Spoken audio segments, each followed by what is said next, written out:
Totul a început într-un liceu ce ne unește. O clasă, un brad și un scop. Primul glob reprezintă începutul poveștii bradului, fiind pus de unul dintre oamenii care te ajută să scrii primele capitole ale vieții.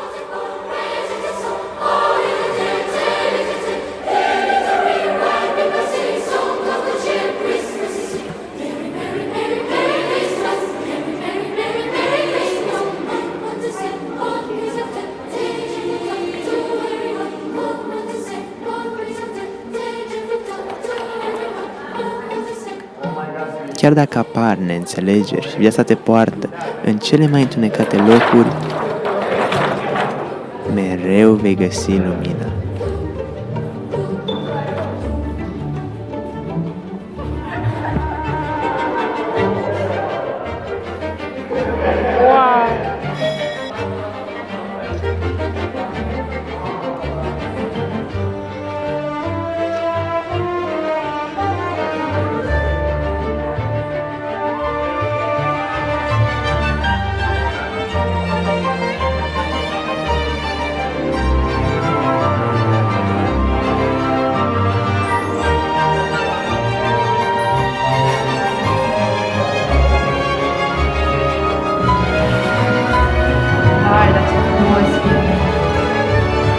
Dar unde e steaua?